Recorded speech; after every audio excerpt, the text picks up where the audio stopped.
What's up guys, Jake with Tantastic. We're going to do a special indoor video. Today we're going to have a little bit of discussion. I thought this would be very important for this Friday's video to kind of talk about some of the craziness going on in the world today and ways you can kind of prepare for that. If you guys haven't been paying attention lately in the news, it seems like there are more and more crazy psychopaths that are going across the country and shooting up random buildings. We just had the incident happen in New York City where a Las Vegas native drove all the way across the country with a PSA rifle and made the decision to shoot like 4 or 5 people, possibly more. The story's still developing right now. All because he blamed the NFL for basically a brain injury, which is weird because he didn't even play in the NFL. The point is, things are getting crazy. You've got stuff like that. You've got protesters with all the Free Palestine stuff. I don't care how you feel about that. But there's people of varying degrees of violence just going wild right now these days. And I don't know if it's ever going to come to an end. Let's be honest. You know, obviously we all have that fantasy of what we would do in that situation if we found ourselves facing a protest or blocking our path in the road, or someone trying to come up to us and mess with us or something. You know, we all have that idea, oh, I'll do this. I would pull out my handgun, or I would, you know, whatever it is. We've all got that fantasy of we would do this to achieve X goal, you know? I feel like a lot of times in the firearms community, we're very quick to go straight to the gun. You know, that's obviously the ultimate equalizer. And we think to ourselves immediately, okay, you know, life in danger, actual, you know, threat, we can use a firearm. And that's where I've always thought about maybe a gun isn't always the best solution. And let me explain myself because, well, let me give you some scenarios. If you found yourself in the situation such as in New York City, provided you somehow didn't have those strict gun laws, and you found yourself coming towards you at the NFL headquarters building with an AR-15 like the individual had, then yeah, I would say you are probably, without a doubt, going to be justified in defending yourself with a firearm, ending the life of the suspect in that case. But what about situations that are not so black and white? What about those gray areas? I'm thinking like, how about if someone is breaking into your vehicle? You know, can you use a gun to defend yourself? You really need to check your local laws, because in some states and some cities, the vehicle is not considered part of the castle doctrine. I know a lot of people like to use that as a defense, but it's not always the case. Some states do provide stand your ground, but other states say you have to retreat. It all depends on where you live and your local laws. Going back to the example, let's say you see someone breaking into your car, maybe you're parked somewhere in it, and someone's actively breaking into your car trying to get in. They're not necessarily brandishing a weapon, they're just trying to maybe steal something and have some kind of altercation with you. I don't know. Can you use a gun to shoot that person? I mean, really, when you think about it, let's say they're beating on your door. Let's say they're hitting your windshield with their fist. Not like with a bat or something. Not with a gun or anything. They're just smacking stuff and damaging your property. Can you actually use a gun and call it self-defense when you have to go and stand in front of a judge? I don't know. And that's where it's really gray, because it depends where you live. Of course, if that person did have a gun in his hand, or he was like bashing in your window, trying to get to you, trying to actually do you harm, then yeah, I could see maybe, depending where you live. And who's to say that even if you did find yourself in that situation where your life was in danger from someone trying to get into your car, or whatever the situation might be, what if you brandish a gun and you happen to be in an area, a state or a city, where it is illegal? And it doesn't have to be like, oh, well, you should have known better, you know, that this is your state or city. You should have known better. How could you get a gun? What if you're traveling through town and you happen to get caught up in some kind of protest blocking traffic, and they start threatening you, trying to break into your car? You know, you don't necessarily live in that state, but you do have your gun, but that state doesn't recognize your carry permit. It's gray area, right? I mean, can we at least acknowledge that? I obviously think everybody should be able to defend their lives with a firearm, regardless of where you live. But it is a gray area. So then I started thinking about, What are some other solutions that you can do in order to protect yourself if you were to, say, ever find yourself in that kind of situation? Of course, like you get like a little baton or something that's kind of easy and compact, easy to carry. Some people have those tasers, those little stun guns. I remember when I was a kid in high school, like we actually got one of those little stun guns. It looks like a little brass knuckle fist that's rubberized. And we took turns stunning each other. That wasn't really fun. But one thing I can tell you about those types of electrical stun devices, and you see it on police body cam footage all the time, a lot of times those electrical stun devices, if there's clothing or just maybe a lot of meat on the person, a lot of times they don't actually work in stopping or putting someone down who's trying to attack you. So that's one option. If you're not going to use a gun, you could go with a stun gun or a taser.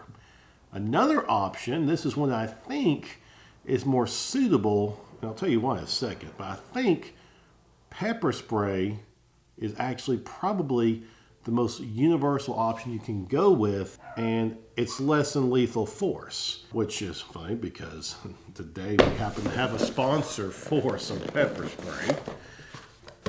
Now, full disclosure, they did send me out some pepper spray. This is from Palm Industries. Here, I'll get some B-roll footage here for you in just a second. The truth is, I was actually looking at getting pepper spray for myself and my wife because I was asking myself these questions. What if I found myself in a situation where maybe the circumstances were kind of gray and not so black and white? Or, in my wife's case, let's say she needed to defend herself. Maybe it was a dark parking lot, she's coming home late for work, who knows? And to be upfront with you, she's not as experienced with firearms as I am. In fact, she really prefers just shooting a 22, my Taurus TX22. Other bigger calibers may give her some trouble. Pepper spray is something we talked about actually getting before these guys reached out to me and said, hey, we want to send you some pepper spray for you to talk about and maybe go over on their channel. I said, well, hey, that works out perfectly because we were just thinking about that. Sure, send it. And I told them,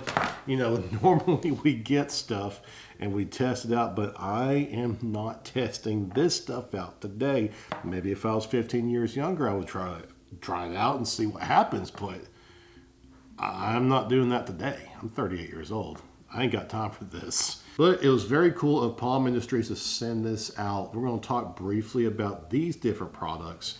I also want to show you this blue one here. I've got two of them here. This is a practice device that they offer so that if you ever want to like try it out and you're just not really sure how far it sprays or the distance of your actual pepper spray, you can go with one of these little trial units, these little blue ones here. You just flip the lid up, the little safety lid there, and there's just a depress for a button there, and you can literally spray yourself. It's not pepper spray. See that? You can see the distance here. I don't know if y'all can see that. Let me give you a little close up here. You can hear it at least. See, I could spray myself in the face. This is a trainer. See, just so you can see a close shot here. Look. Not the first time I took shots. Well, that's kind of gay. And what that does, that kind of gives you a chance to really try it out, you know, see like the distance you're going to get if you have to use the real thing. So, very cool. I think that was a great idea. I've actually never seen like a trainer device like this before. Not that they don't exist from other companies. I'm just saying it's kind of cool they sent this out to me as well. And my understanding is they're relatively cheap. And just like this device, this is a bigger one. This is their MK3 Stream OC spray. And just like that, there is a safety mechanism here, as you see. And you just lift up with your thumb and you have a deep press. I'm not going to press it, but you have a deep press right there that you can spray and you'll get that same kind of distance. They've also sent me these two. These are really similar. This is both the same thing, more or less. This one's got a little belt clip. This one's got like a little keychain, both the same size. They both spray up to 12 feet effect involuntary eye closure. I believe that. And performance up to 12 seconds of spray, and you'll get 24 bursts. Premium grade OC with UV marking dye. Okay, that's pretty cool. It's also going to mark them with dye. And both of these are very, very similar to this. This is like just a bigger, blacker bottle, you know, thick boy. These are easy to carry. One's got the belt clip, one's got the little keychain, belt clip keychain. Very cool. And you don't have to forgive me, you probably can hear my dogs barking in the background. The cool thing about pepper spray is that in most states, you can carry it pretty much everywhere. Like, it's not nearly as restricted as firearms are. Does that mean that you can carry in all 50 states with it? Not necessarily. You may have to go through some kind of licensing permit process. It really just depends on how gay your state is. If you live in a communist country like California, for example, you may have to go through quite a bunch of hoops just to carry one of these. Same thing with New York.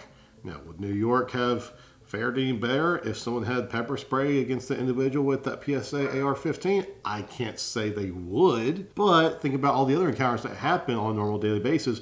People getting robbed and mugged there in Chicago and Atlanta or wherever you may find a very rich culture. The point is, it's an option. And it's a pretty universal option. Even those little stun guns and tasers, there's some places, some states, again, typically blue left-leaning states, that you can't even carry one of those tasers or stun guns. So this, I feel like, is a good compromise. Because at the end of the day, the last thing you want to do is point your gun at someone who you think has a weapon drawn on you and you're at imminent danger, and you shoot them and it turns out maybe they didn't have anything at all. Depending on where you live, if you're in a more conservative area, maybe the randomly selected jury is going to favor in your direction, but let's be honest, that's a gamble. It's even more of a risk if you're living in left-leaning liberal areas. Again, not trying to be political here, but I'm just basing it off of facts. Firearms are not welcome in a lot of places, especially blue left-leaning states. They also don't like stun guns and tasers, and to a lesser extent, they don't really like pepper spray. They essentially want you to be defenseless. However, out of all those options, I do feel like that pepper spray is the most accessible for most people. And that's why you may want to look into getting some. Again, special thanks to Palm Industries. Very cool of them to send this out. Very convenient, actually. I will be carrying this out. I'm not going to be doing a test of the product itself, because that would be stupid, but I do feel confident enough based on my research on this company that I think it's good to go. And I'd be willing to use it if I ever find myself in one of those gray area situations. If you enjoy this kind of content, make sure to like, subscribe, comment down below. What do you think about these pepper spray options, or what do you think about just the idea in general of finding yourself in a gray area? I'd love to hear from you. We will see you next time.